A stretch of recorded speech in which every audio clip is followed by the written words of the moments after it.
The storm is coming.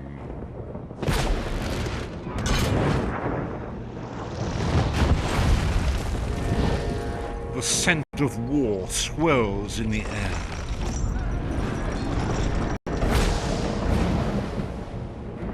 The Imperial throne lies empty, and 3 great alliances fight to claim it.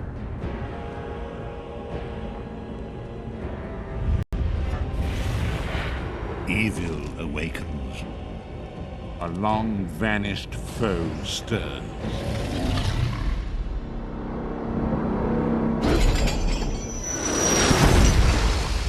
Those who would destroy Tamriel seek out dangers to their dark plot. And so Death's long arm reaches out.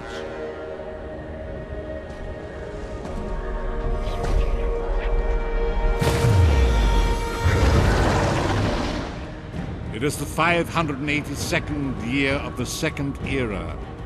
The drums of war are sounding. This is where our journey begins.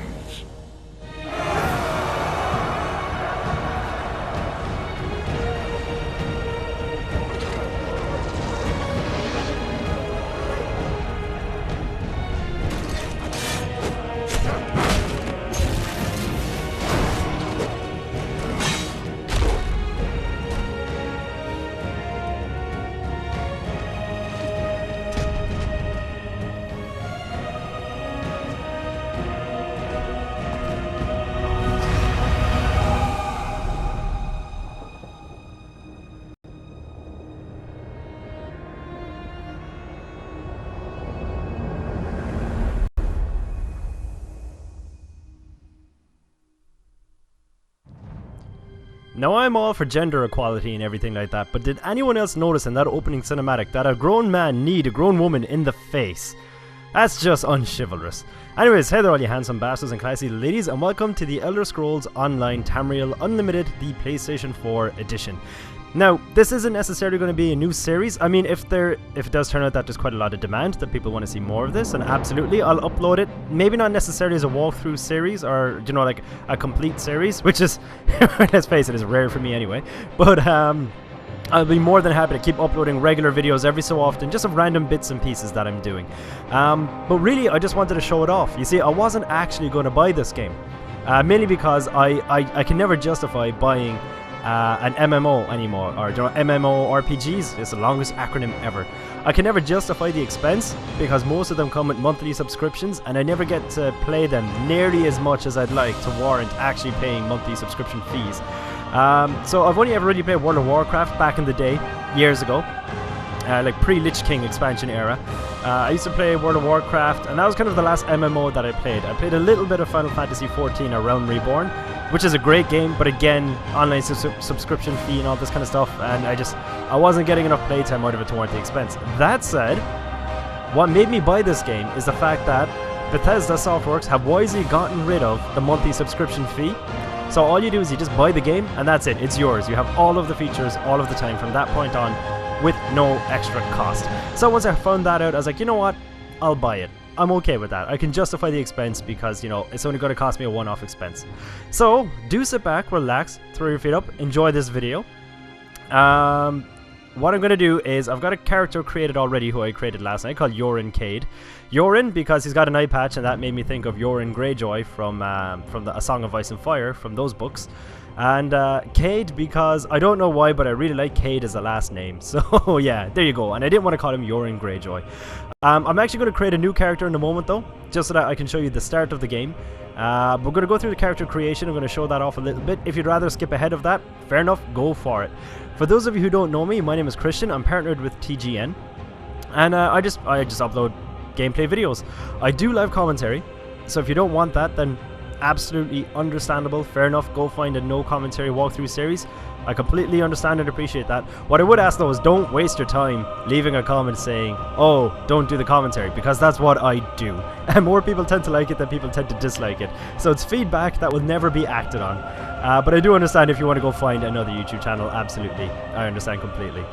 For those of you who are sticking around, do grab yourself a cup of tea, coffee, hot chocolate, whatever your hot drink of choice is, and just sit back, relax, and I mean that, sit back, relax, throw your feet up, especially if you're at the end of a long day, and just enjoy this video. Let me keep you company for a little bit. For those of you who might want to play online with me, you can add me on PSN. My username is Chlane, so you know, Chlane, and my user ID in the Elder Scrolls Online, it is my YouTube username, The True Iron Gamer. So you'll find me floating around. Okay, so that's enough of an introduction really. Let's get on to the new character creation and see what we got going on here. So you got your standard gender selection. You can be female Argonian or a male Argonian. Seeing as I am in fact a guy, I'm gonna go with his tail comes right out of his butt crack. I'm not gonna get into his anatomy. But yeah, we're gonna go with male, seeing as I am myself a male. And we're gonna pick a voice.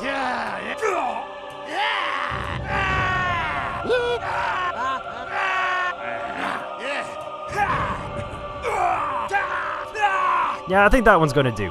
Now, the alliance, right? You've got 3 different alliances that you can pick from. You got the Daggerfall Covenant, the Aldmeri Dominion, and you've got the Ebonheart Pact. And each one they're basically factions or guilds, if you will. And each ones have a certain kind of character under them. Now, I don't know much about them. From what I understand about Daggerfall, it's your standard hack and slasher, high fantasy, kings and castles kind of a storyline. Aldmeri Dominion is circled around the elves. I don't know much about how they work though.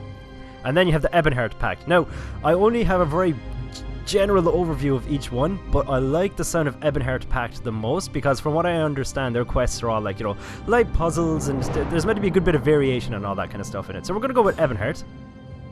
And we're going to go down and then you can select your race. So at the moment it's set to Argonian. Now apparently, well actually it's no surprise. I mean, in the Elder Scrolls games in general, apparently a lot of people love playing as Argonians because they're incredibly stealthy and stealth characters are very popular in the Elder Scrolls from what I understand. So we got your Dark Elf, who looks like Darth Maul from Star Wars, which is kind of awesome. And of course you have your Nord, who are, I suppose they're probably very straightforward, very basic, but I'm going to go with the Nord for now. Maybe, I don't know, you know what? Dark Elves reflect intellect and natural agility, giving them bonuses in dual wielding, fire magic, and fire... You know what? Fuck it. Let's go with the Dark Elf, actually. And now you can pick your class. So you got your Dragon Knight. Now, Dragon Knights are skillful masters at arms. They use the ancient Akaveri martial arts tradition of battle spirit and wield fearsome magic that pounds, shatters, and physically alters the world around them. And you can actually take a look at their veteran gear. So this is kind of what they look like in veteran gear, which, let's face it, is kind of a badass gear. And this is what they look like naked. Just if you're curious. You got your Sorcerer. Sorcerers can use conjuration and destruction spells to hurl lightning bolts and create shock fields, wield dark magic to snare and stun, and summon Daedric combat followers from Oblivion to assist them. You got your Nightblade. Nightblades are adventurers and opportunists with a gift for getting in and out of trouble, relying variously on stealth, blades, and speed. Nightblades thrive on conflict and misfortune, trusting to their luck and cunning to survive. And then you have your Templar class. These traveling knights call upon the powers of light and the burning sun to deal massive damage to their enemies, while restoring health, magicka, and stamina to their allies. Now the thing with the Templar is he's basically like a combination of a tank and a healer, and that's what he looks like. Actually, I'll show you off what all of their veteran gear looks like, actually. Hang on. Show veteran gear. So, that's him. That's the Sorcerer's gear, which actually looks pretty badass. And then you got the Nightblade's gear, which, for a stealth-based character, doesn't really blend in very well. He looks like a Roman centurion. But he can also use his hat as a brush when his house gets dirty. Now, seeing as I'm playing as a Dark Elf, I'm kind of between Nightblade or Sorcerer. I'll probably go Sorcerer just because I love the idea of summoning up my own Daedric combat followers from Oblivion. There's just something about that just seems badass. So we're going to go with Sorcerer for now as our class. And, okay. So you saw the character that I built earlier. I kind of had him be all muscle. I just wanted this big, physically intimidating mage of a guy who was horribly burnt, you know? But what we're going to do... Although, you know what? Oh, shit. Hang on. Okay, no, that's not so bad. We're actually going to go with Nightblade for a bit of variation. Because I figure if I'm playing as a Dark Elf, you know what? Might as well play to his strengths with the dual blades and stuff like that. So, okay. I kind of want him to be a bit large, a little bit muscular, not too large, but kind of muscular. Yeah, thereabouts. That's a very minor change, to be honest with you. Height. If he's a stealth character, I don't want him to be too tall. Skin color. Okay. Although, you know what? They shouldn't be judged by their color of their skin. Let's go for like, yeah, something like that maybe. Body markings. So yeah, if we go Nikki, basically, you can give them all sorts of body markings. Some of them are subtle scars that you won't really see. Some of them are horrible burn marks. Others can be tattoos from when he was in prison. I actually kind of like that tattoo. I might go with that. Full body tattoo. Oh wow, they're really playing up the whole, like... I like to think this is what Darth Maul looks like underneath his robes. That's disgusting. Yeah, you know what? I'm probably going to go with that dragon one back there. To be honest, I probably won't use this character past this video. This is more so just to show off the character creation. So we'll go with that. The elf with the dragon tattoo. Torso size... You know, I'm not all that too fussed about his actual proportions and size and stuff like that. So his face... Well, it's tough to judge what he's got when he's got this stupid head marking thing going on. So hang on, let's just get rid of the head markings altogether for now. He's not the prettiest bat at the ball, is he? Elves should generally traditionally have angular faces, you know. Well, maybe. You know what? I'm happy enough with that. Age. He looks old enough for an elf. Adornment. We can give him some facial hair. Although there's something about an elf with facial hair that just seems to go against the very nature of elves. But you know what? Let's go for it. After playing so much of The Witcher 3, where you can, like, you know, trim Geralt's beard and stuff like that, I've gotten into facial hair in games. Usually I just go clean shaven. Oh, mutton chops. I'd have to call it like Chad Sexington or something. You got your eye patch. You know what? I'm just going to go with the stubble there at the start. So go, no adornment. Yeah, that'll do. Hairstyle. Now, the hairstyles in the game, like, I always have this issue with, well, with RPGs in general, but especially with MMOs. Jesus, he looks like he's just, like, out of prison. Look at that, like, he looks like an elf that just got out of prison. Punk elf, no. But yeah, I always have issues with the kind of the options for hair that they give you in these games, because they tend to suck, really.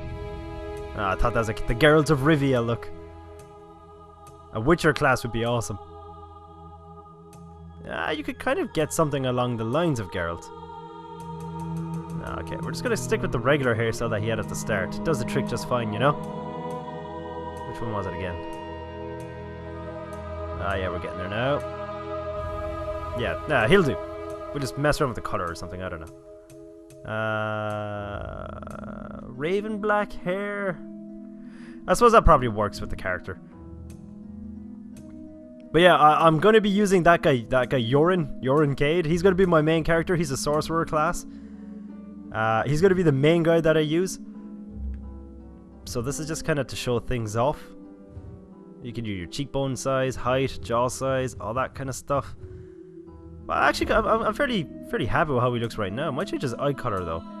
See if we can give him a nice Targaryen. Oh wait, no. Yeah, they're kind of like Witcher eyes. I was gonna give him like. Let's see if we can give him like a nice Targaryen violet. You know, nice purple eyes. Oh, these are the eyes of a killer though. Yeah, they'll do. Eye angle. Squint. Yeah, so you got all of these nose width, height, curve, lip fullness, all of these options. You could spend quite a lot of time building your ideal character, your ideal avatar. Now, I'm a patient person, but I tend to get very restless when I'm making these characters. So we're going to finish him up there. I'm going to enter a name. Let's see now. What kind of name should I give him? I'm trying to think of elves. Elf names. Something that is awesome. I'm going blank here, people. Elf names, elf names, elf names, elf names. Names of elves. Ah, we just call him Elfman. It's not the most, like, I mean, usually I like to put a bit of effort into the name that I'm going to give my characters, but for now I'm just going to call him Elfman. Because he is part elf and part man. There we go. Okay, now I'm just going to have to lift up my microphone a little bit because it started to fall down on me. There we go. Okay, so you play through the tutorial with a previous character. You may choose to play through it again with Elfman, or skip it. We're going to play it because that's what I want to show off to you guys. I literally just did the tutorial last night. I got out of the main prison area, and that's kind of where I left it off. I took a brief look around the first city, and then I left it at that. So we're going to start off in the Wailing Prison, which is a delightful name for a maximum security prison. A maximum security prison that I do believe is located in Oblivion. Because even when you're in hell, you still need a prison system, damn it. You still need a penal system. Okay. And it'll just get you straight into the action as well. Now, the first thing that hit me about this game, right, for an MMO, you can go into first person, or third person if you like, but I'm going to stick in first person.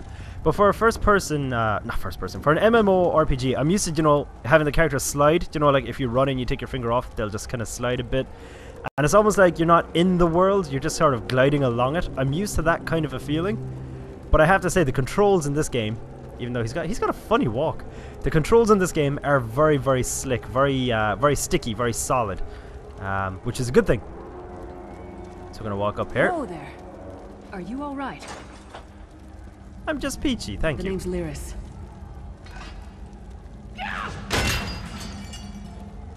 Yeah. You've still got some fight left in you. You're going to need it. Lyris is kind of awesome. Let me just see my options. I think I may need to stick on. Is it down here somewhere? Quest tracker. I'm just gonna see if I can stick on the subtitles. I could have sworn I had them on, but I'm pretty sure her dialogue should have had something. Video adjust brightness, adjust screen, gameplay, templates, vibration, battle level. Okay, maybe I can't have them on right now, but that's alright. Dead. So, Must have been the runt of the litter. okay, so we're gonna loot this person because we have no respect for the dead. Keep We your can weapon draw our ready weapon. and stay sharp. This place is full of surprises. So yeah, like the thing is with this game is there wasn't really too much compromise in the fact that it's online. It still handles very much so. He's down. It still handles very much so like There are more Daedra an on Elder the Scrolls way. game. So yeah, the controls are one thing that I'm really impressed by. The graphics are also gorgeous in it, you know. I mean, they're dark and bleak and everything. It's tough to show that they're beautiful when you're looking at a dark grey area, but they are pretty. Keep moving. Oh Jesus, they're holding back something big. Hang in there, buddies. I will not assist you. You got to cover. So yeah, this is the tutorial where you just learn how to fight and all this kind of stuff. One thing I will say though is it seems to be an Elder Scrolls tradition. Oh shit, she got schooled. So you can block. Oh, hang on. I gotta charge a heavy attack. There we go. And you can also do this attack now in just a moment, which I find is very handy. But you can actually deflect special attacks right back at the enemy. So I was able to bounce that back at her, stun her, and then cut her down. The Prophet. Greetings, Vestige. Like you, I am a prisoner in this place. You must rescue me, and I, in turn, must rescue you. Hold a moment. Come here. We need to talk. The Prophet. He's a prisoner here too. It was very dangerous for him to speak to you even for a moment. You must think you can help me. Break him out, of course. Believe me, I can use all the help I can get. That blind old man is the only person alive who can help us get back home. Tamriel's a long way from here. So one thing I do like about when you're interacting with NPCs for quests and stuff like that is you do have these dialogue options. You can end it at any stage you wish, but you're not forced to go through reams of dialogue. You can pick what questions you ask and everything like that, so it kind of replicates the dialogue trees from the other Elder Scrolls games. But as well as that, what I was saying was, like, it's an Elder Scrolls tradition where you kind of, at the start of every game, you're escaping from prison, which to me would implicate that no matter what kind of a character you end up playing, at some stage they were bad people. Bad people go to prison. Okay, sometimes innocent people go to prison, that does happen, absolutely, but, you know, I doubt all of the characters in all of the Elder Scrolls games were decent people. These tunnels will eventually take us to the Towers of Eyes. That's where we'll find the Sentinels. Magical constructs created by Molag Bal to guide his vision in Cold Harbor. The Sentinels are connected.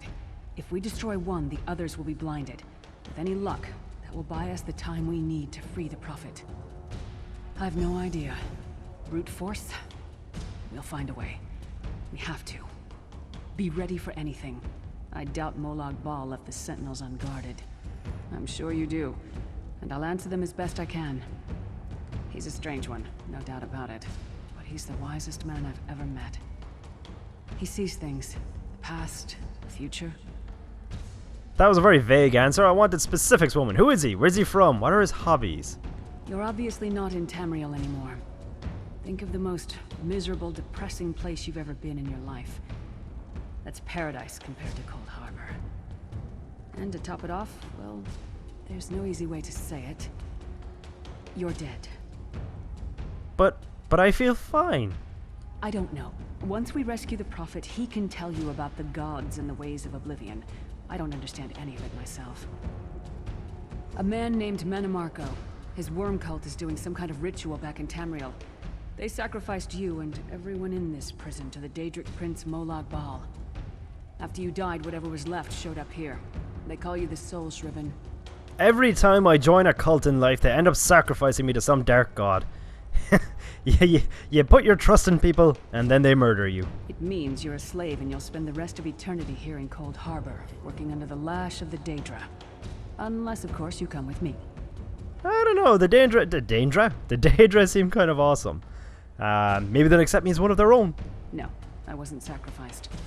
The Prophet and I were brought here conventionally, if that makes any sense. But we're prisoners here, same as you. Brought her conventionally, on the back of a donkey, I get it. Am I crouching, or are you just very tall?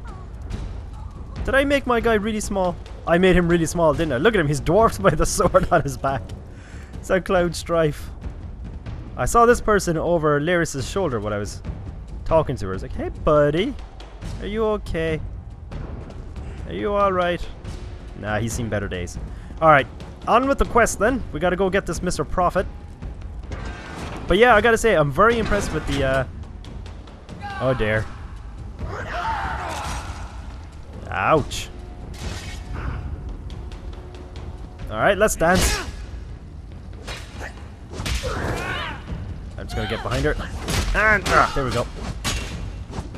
He's kind of a bit stuck just going between us, the poor guy. Oh, I threw it back at him. Nice. Well played, friend. Arcase Beard, you are good in the fight. Thank you. I just want to see like a height. Oh my god, I'm like a hobbit compared to you. Of your escape. Hurry. Okay, so we got ourselves a point. So we can go to skills. No, Magicka. Stamina is probably more important for a Nightblade. Now, Assassination.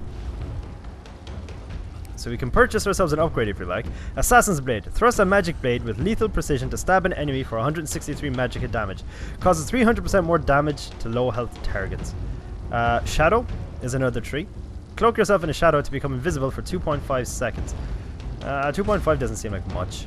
Strife. Steal an enemy's life force, dealing 289 magic damage and healing you for 25% of the damage inflicted every 2 seconds. I like the sound of Strife. Agony, cripple. This is a delightful skill tree. So we'll get that for now. Alright, and that's been hotkeyed to the square button. I'm gonna have to go to first person because I feel so inadequate looking at Lyris. You know, I feel tiny. You can take bone and worms. Because surely there's someone willing to pay a high price for bones and worms. Bone, worms, nod bone. Alright, we're just gonna power our way on through. We're going to get out of this prison. And what I'm going to do is I might actually just end this video once we get out of the prison. I might show you around the first town a little bit. I only got to explore it very briefly myself. But we might take a look around there. Now, my microphone is connected to my laptop to record the commentary on this game. So I won't be interacting with any players. But when I was playing last night, there were some players here who I was able to kind of mess around with, you know. Just the usual, hello, how you doing? How's things? You know, give myself a little bit of a plug-in. Check out my YouTube channel, all that stuff. Where are we going? So we're going up this way. So I think this is another character. We'll help him out. What was your name again? Hey, buddy. Practice? Hey, don't say that. That's mean. So we can search. Got some gold. So yeah, he's another player because you can see that thing above his head. I think that means they're talking. Now, the thing with the PS4 version, I can't speak for the PC version. I don't know if that follows the same communications criteria, but in the PS4 edition, there isn't actually any text chat. All that we can do... It's of a... Oh god, I thought it was a Velociraptor. I was going to drain him. But in the PS4 version, there's no actual voice chat between players. You have to... You can only use microphone. And which is fine. I actually like that because it's all done in terms of like how close you are to the person, depends on how much you hear them and all that kind of stuff. Kind of adds a nice sense of realism to the whole thing. Alright, so we got a crouch here. And press R2 to perform a sneak attack. This is basically the all-seeing eye of Sauron. There we go. Ah, we got a stealth character. Quickly, while he's blinded, we must get to the Prophet's cell. Okay. Right. Prophet cell. Oh, wait, what am I doing? It's all the way down here. Of course, of course. What I think is funny as well is once you kill the eye, it's gone. But you still see players just like sneaking around and trying to attack nothing. Which is entertaining for me. But yeah, I mean, like, I like the whole only being able to use audio. I mean, I used to hate it before, but obviously from doing my YouTube videos and stuff like that, I'm a hell of a lot more confident when talking through a microphone now. So yeah, it's kind of cool. The only problem that I have with it though is that occasionally you are going to hear people in the like, you know, someone's blasting music in the background while they're playing a game or something like that. You will hear that. Fool! You will never escape my realm. Hermamora's wagging tongue. The door's warded. We'll never get in this way. Okay, so we have to... Hello! So we have to talk to... There you are. Hidden in amongst all of the other players. Damn it. Cadwell is the oldest of the Soul Shriven.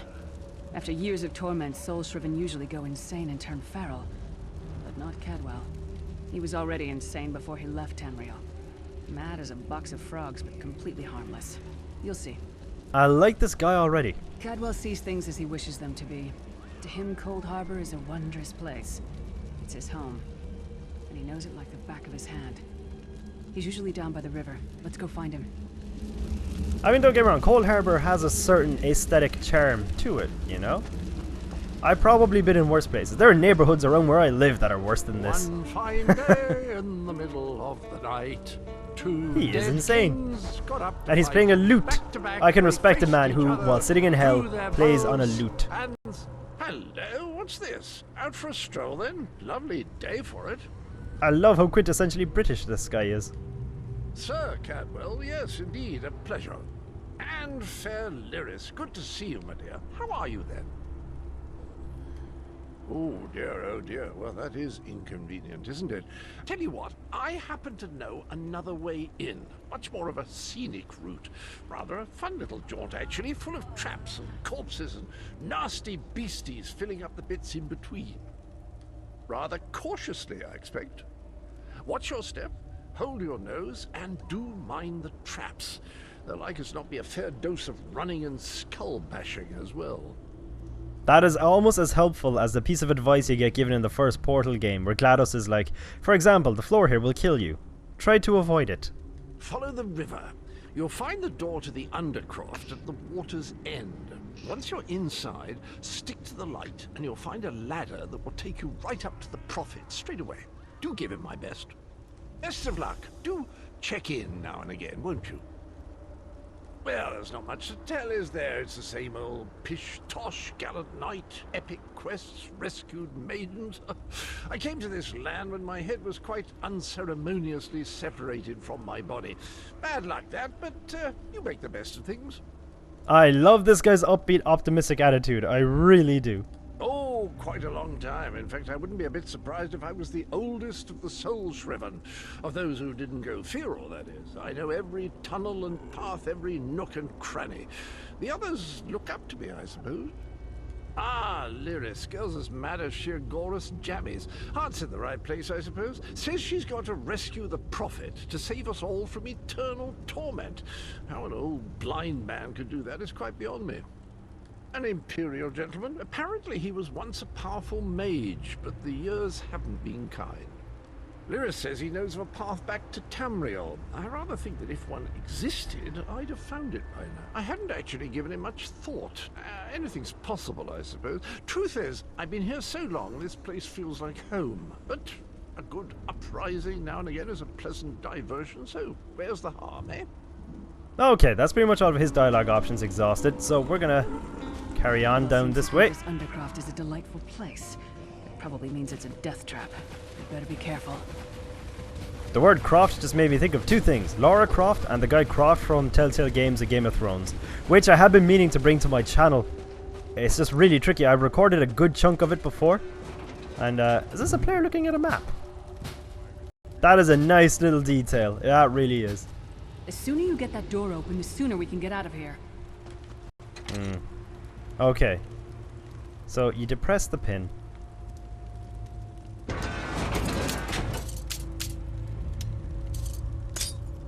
Oh, of course, you gotta do it in the right order, don't you?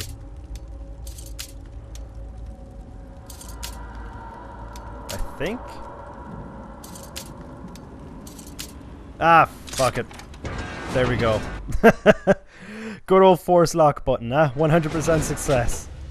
I haven't had a chance to kind of tinker around with the lockpicking just yet, so I'm not entirely sure how it works. It seems to be a little bit different from what I remember in Oblivion. Alright, let's dance. Jeez, that ability I have is actually quite powerful. You skeeving hookers. Did you just call them skeeving hookers? I would not have paid that hooker very much money. Ah, well, unless you're into the whole skeleton thing. I'm not personally. Okay, so this is actually kind of a fun area to wander around. When I was doing it last night, it was chaos. It was utter chaos. Ah, someone looted the chest. I actually got what was in there last night. I wonder so if you're limited, you know, like, are the items limited? If someone empties a chest, is that chest also emptied for you? So in theory, I should be able to take from this chest. Iron greaves. I wonder if I can equip those now, actually. Inventory.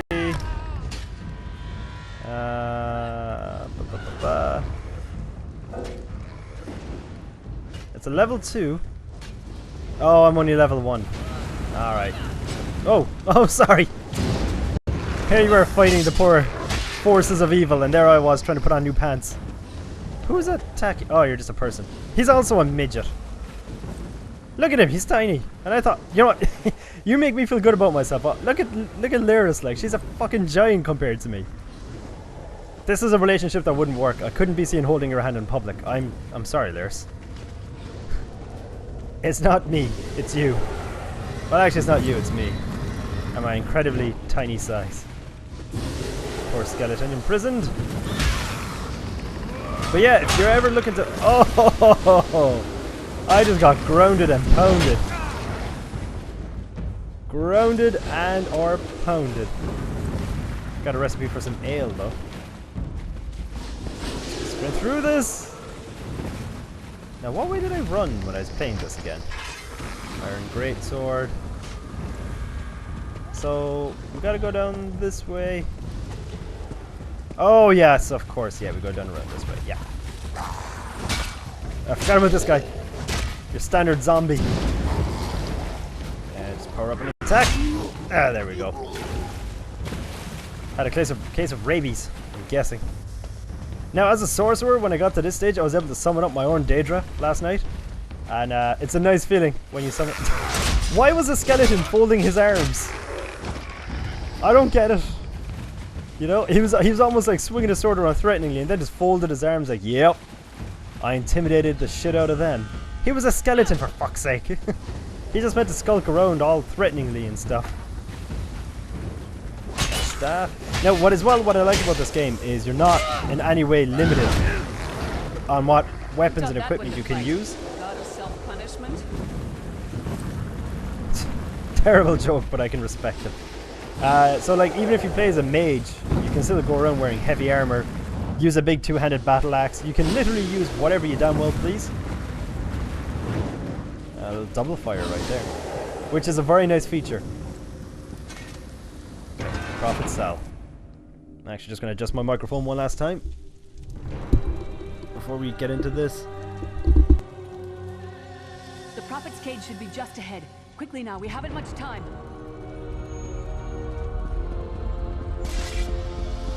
Alright, the good news is we made it here in one piece, and the Prophet looks unharmed.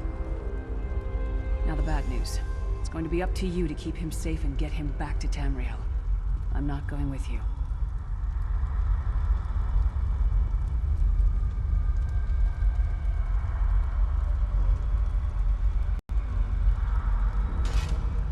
There's a trick to opening the cell. The only way for a prisoner to leave is for another living soul to take their place. I need to swap places with the Prophet. Believe me, I wish there was, but I don't see anyone else here with a beating heart, do you? If Molag Bal isn't stopped, he'll destroy everyone and everything we've ever loved.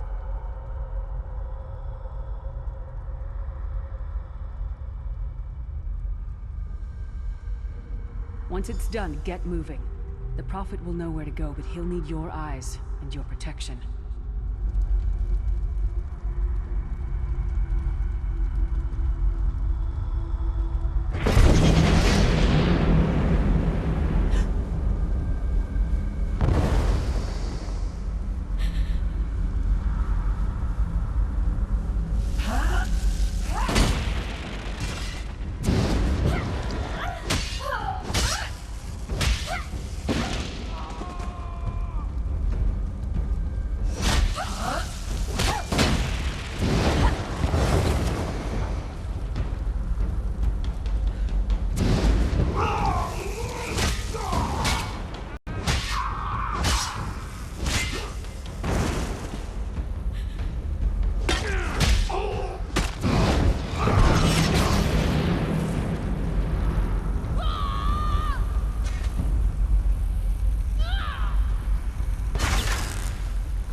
Freedom! I remember this feeling. Thank the divines you are safe. There is that at least. There has sacrificed everything that we might go free. Her sacrifice must not be in vain. I wish that were possible, but I promise you, once we escape Cold Harbor, we will find a way to rescue her together, Vestige. That is the name I have given you. You are but a trace of your former self, a soulless one, an empty vessel that longs to be filled. It is as the scrolls foretold, but not exactly as I imagined.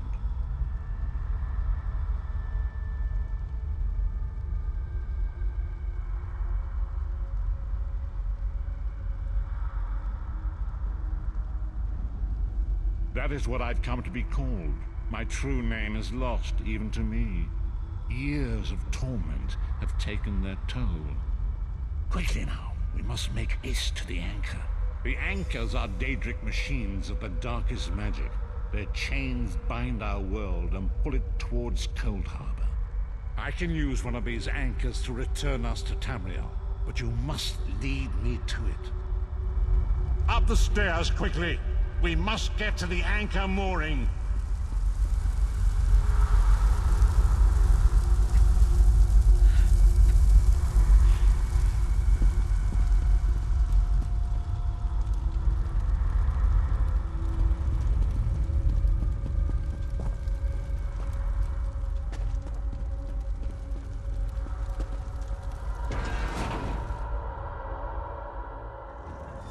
There it is!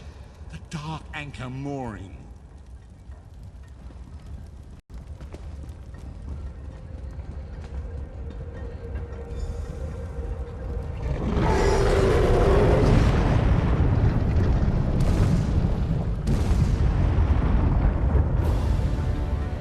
Little thinks it can defy me. Futile. Soon your world will be in my chains.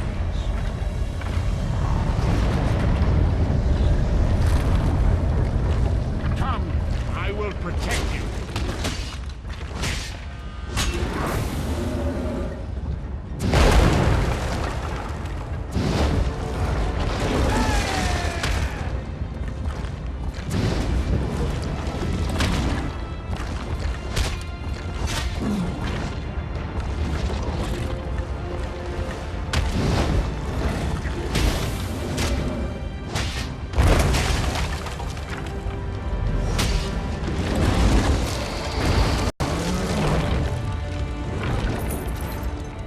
A moment, Vestige.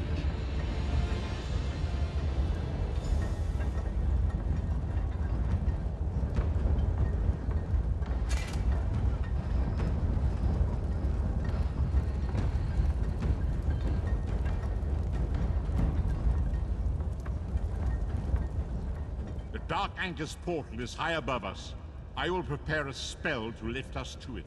But first, you must reattune yourself to Nern in order to regain your physical form. To do this, you will need a Sky Shard. A shard of ethereal magicka that carries the essence of Nern. Some link them to Lorcan, the missing god of creation. If you collect and absorb its power, it should restore your corporeal form. I will summon one of these shards for you to absorb.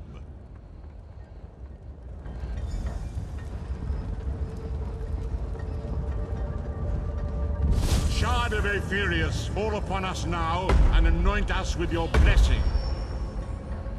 There, quickly, collect the Sky Shard.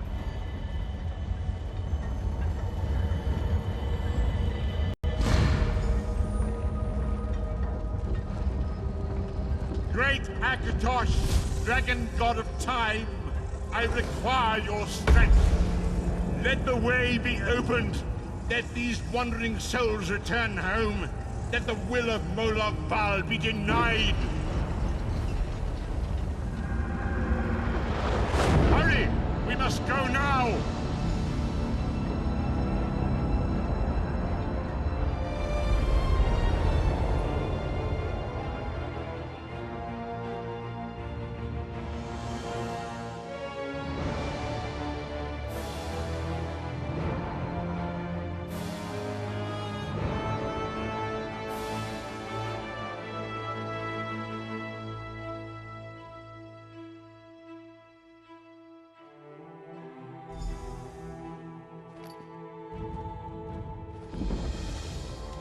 The Vestige awakens once again.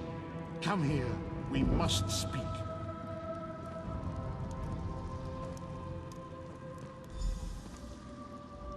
As I feared, we arrived in different locations. I am in a place with the smell of burning ash on a hot wind, and the sounds of a distant battle. It matters not. You have awakened once again, and we must set you on your path. Days, weeks, I cannot tell. The voids between worlds disrupted all sense of time and space. I know only that you were deposited into the sea, and some charitable soul fished you out and brought you to dry land.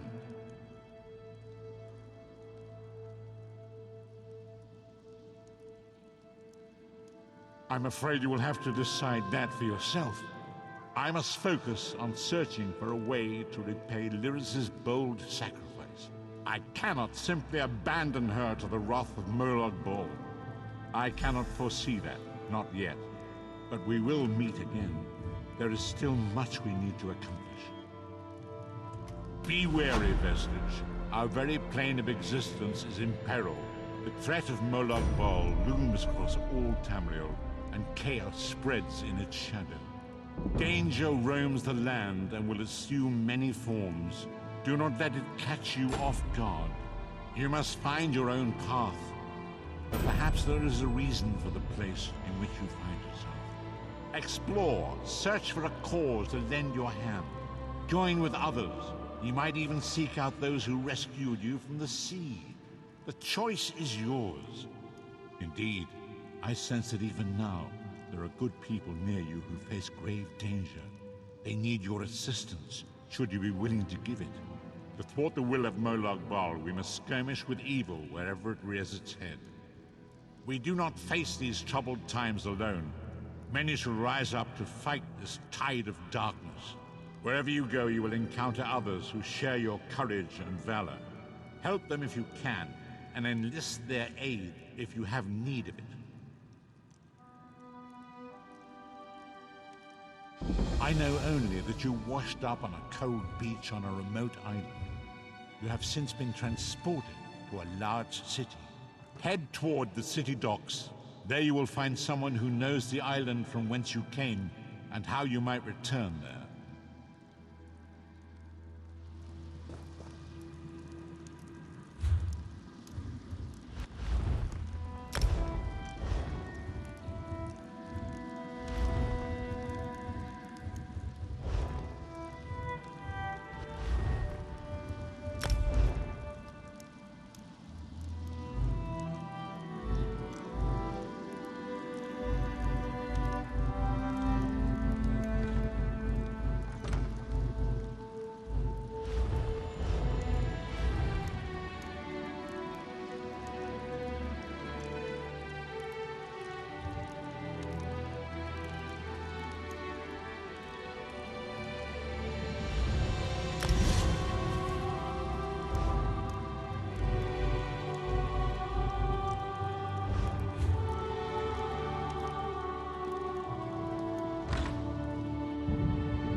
Hey.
Arvani is a great blacksmith. His daggers are sharp enough to cut the air. He certainly has female admirers.